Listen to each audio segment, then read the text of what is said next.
Hola, buen día a todos. Mi nombre es Lina María Camerano Pinzón.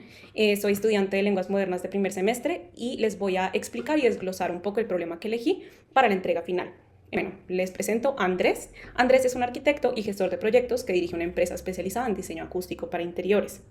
¿Qué pasa? Recientemente él fue contactado por una importante universidad para mejorar la acústica de uno de los nuevos auditorios principales de la universidad, el cual va a ser inaugurado en el próximo simposio. Aunque Andrés tiene todos los materiales, tiene los planos y ya una idea de cómo hará la remodelación, debe demostrar de forma técnica y cuantificable que su propuesta va a mejorar realmente la acústica del auditorio. Vamos a ver aquí unos conceptos matemáticos como por ejemplo las propiedades de números reales, operaciones con expresiones algebraicas y geometría básica para poder resolver el problema de Andrés. Entonces, ¿cuál va a ser nuestra herramienta mágica o la herramienta más importante? Va a ser el RT60, es decir, tiempo de reverberación. Para hallar este tiempo de reverberación vamos a utilizar una de las fórmulas más utilizadas en el gremio o en la industria, que es la fórmula de Sabine. Vamos a utilizar esta porque es la primera que fue inventada. Pues les voy a explicar un poco de qué es el tiempo de reverberación y por qué lo necesitamos. Este es el tiempo que tarda el sonido en disminuir su nivel a 60 decibeles después de haberse emitido el sonido. Cuando el RT60 es muy alto, eso significa que los sonidos permanecen mucho tiempo en el espacio, rebotan y pues se pueden como mezclar entre sí o superponerse entre sí, lo que genera una mala experiencia acústica. Cuando el tiempo de reverberación RT60 es más bajo, eso implica que el sonido se atenúa más rápidamente porque es absorbida o todas esas frecuencias son absorbidas por los materiales de las paredes, de los pisos y de todo lo que hay alrededor, y eso mejora la experiencia sonora de los usuarios. De cualquier manera, ¿por qué? Voy a hacer una aclaración. ¿Por qué son 60 decibeles y no quizá más o menos? Pues esto simplemente es una referencia o una representación que se creó en el gremio para representar una disminución lo suficientemente evidente en el grado del sonido o en el sonido para medir de forma estandarizada cuánto tiempo permanece el sonido dentro del espacio. Entonces, ¿cómo vamos a hallar esta fórmula y qué necesitamos? Lo primero que necesitamos hallar es el área y el volumen. Ambos valores nos van a ser muy importantes, pues el volumen lo necesitamos en la fórmula final y el área la necesitamos para hallar un valor que vamos a necesitar después. Luego les comento. Luego el coeficiente de absorción. El coeficiente de absorción, de hecho, ya nos lo da el proveedor de los materiales de Andrés, así que pues simplemente les voy a indicar en qué consiste. Luego la absorción total del recinto, que se halla con el coeficiente de absorción y el área de cada una de las superficies, de cada uno de los materiales. Esta absorción total del recinto determina qué tan rápido se atenúa el sonido dentro del lugar. Y finalmente, con estos datos, la absorción total del recinto y el volumen, podemos hallar el tiempo de reverberación. Entonces, comencemos.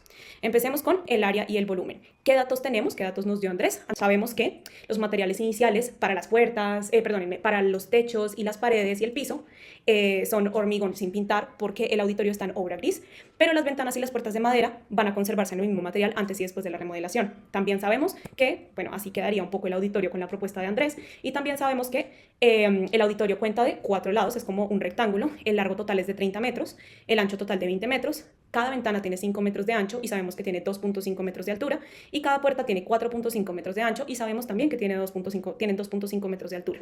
Igualmente, Andrés nos comentó que tiene 5 metros de altura el establecimiento, pues el auditorio en total. Con estas medidas, evidentemente, ya podemos sacar el área. Entonces, veamos cómo sacar el área. Acá está la fórmula, pues que digamos que todas las formas del auditorio de Andrés, o bueno, del auditorio de la universidad, son rectangulares, por lo que vamos a utilizar la fórmula del área para un rectángulo, que es el largo por el ancho, ¿no? Entonces vamos a utilizar como ejemplo, para ver esto, el techo y el piso. El techo y el piso tienen un largo de 30 metros y un ancho de 20 metros. Con eso ya sabemos que son 600 metros cuadrados de área en el techo y 600 metros cuadrados de área en el piso. Ahora vamos con los muros 1 y 3, que son los muros más largos, ¿de acuerdo? En donde está la tarima y las puertas del otro lado. Luego el muro 2 y 4, que es en donde están las ventanas, o los muros más cortos, que tienen como el ancho de 20 metros. Luego las puertas y las ventanas. Entonces, una vez sacada este área, tenemos un paso más que hacer en términos de superficie. ¿Qué pasa acá? Los muros 1 y 3, tienen las ventanas. No todo el muro va a ser de material, pues de muro, sino que va a tener las ventanas. Igual el muro 2 y 4, hay uno de esos muros que tiene material de puerta, es decir, madera. Por lo cual tenemos que restar la superficie total de las ventanas y las puertas a la superficie o área total del muro. Y así obtenemos la superficie total del muro, la real, que serían de 405 metros cuadrados, es decir, 405 metros cuadrados de material de muro.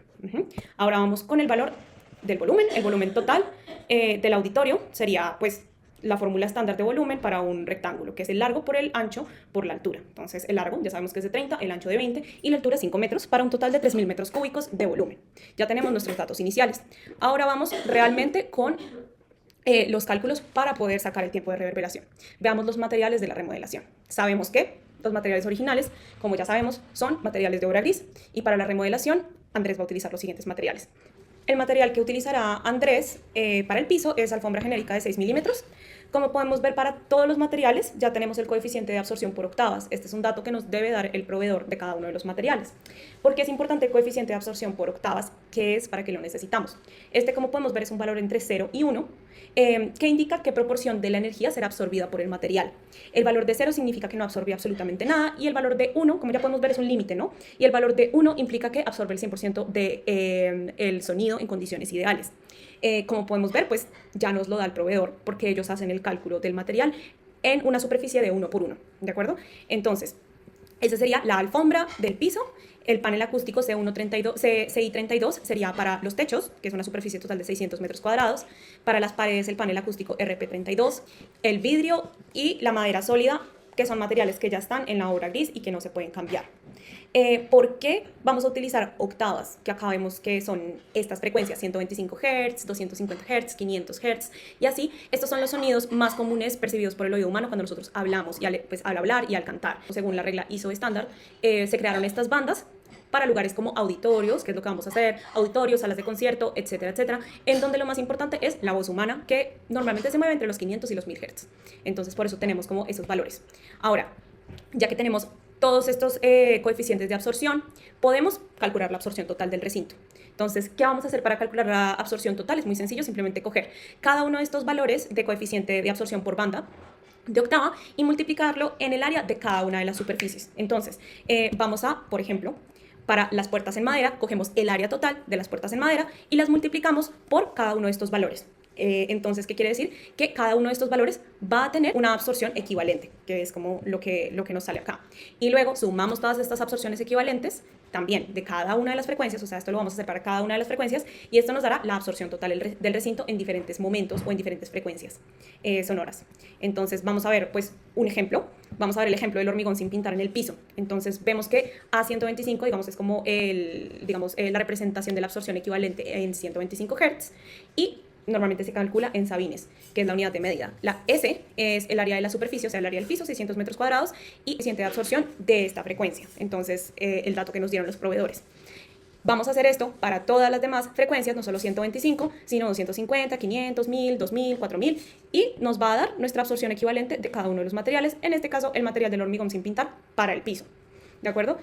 Yo me puse en la tarea de hacer todo esto en todas las bandas de frecuencia para todos los materiales, antes de las mejoras y después de las mejoras. Y como vemos, antes de las mejoras, la absorción equivalente, o sea, lo que absorben los materiales, es mucho menos de después de las mejoras. Después de las mejoras, los materiales absorben muchísimo más esas frecuencias. Entonces, ya con la absorción equivalente de cada una, podemos hallar la absorción total, como les dije, sumando todos estos valores. Es decir, en 125 Hz se suman todos los valores de todos los materiales, igual para 250, 500 y así sucesivamente.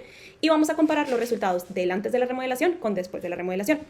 Antes de la remodelación, como podemos ver, son valores bajos, no absorbe mucho el sonido, entonces va a rebotar mucho. Y con las mejoras, pues no va a rebotar tanto realmente, sino que se va a disminuir rápidamente y los sonidos van a ser más claros, porque vemos que absorbe mucho estas frecuencias. Ahora, ¿qué nos hace falta? Simplemente la fórmula de Sabine, que es la fórmula de la que ya hablamos anteriormente para hallar el tiempo de reverberación. ¿Cuál es la fórmula? RT60, o sea, tiempo de reverberación, igual 0,161, que es una constante, ya la vamos a ver, por el volumen total del establecimiento dividido entre la absorción total por banda de octava. De nuevo, vamos a hacer esto en dos momentos, con la absorción total por bandas de octava antes de la remodelación y después de la remodelación, para poder comparar. Entonces, ¿cuál es la constante 161 y por qué existe? Pues es simplemente la relación entre energía sonora, volumen y absorción. Es un factor pues inventado también por el mismo Sabine, que proviene pues de experimentos, estudios experimentales, y permite que la fórmula funcione correctamente cuando se utilizan unidades del sistema internacional. Es decir, si cambiamos de sistema, pues va a ser un número diferente nuestra constante, pero vamos a utilizar la constante más común acá. Entonces, este es un ejemplo, RT60 a 125 Hz antes de las mejoras, sería un total de 11,98 segundos de tiempo de reverberación, es decir, rebota por mucho tiempo. Ahora vemos la comparación entre el antes, que rebota por mucho tiempo, y el después, en los cuales pues realmente no rebota por mucho tiempo, y así mejora mucho la calidad del sonido, pues percibido por nosotros. Yo hice este gráfico como para mostrarle al cliente o mostrarle a la universidad de manera más visual pues cómo se vería la diferencia entre el tiempo de reverberación antes de la remodelación, que es esta línea de acá, y el tiempo de reverberación después de la remodelación. Lo ideal es que esté lo más cerca del cero posible, así que en conclusión hemos logrado comprobar de una manera cuantificable que efectivamente los materiales de Andrés y el proyecto de Andrés mejoraría muchísimo la acústica del lugar.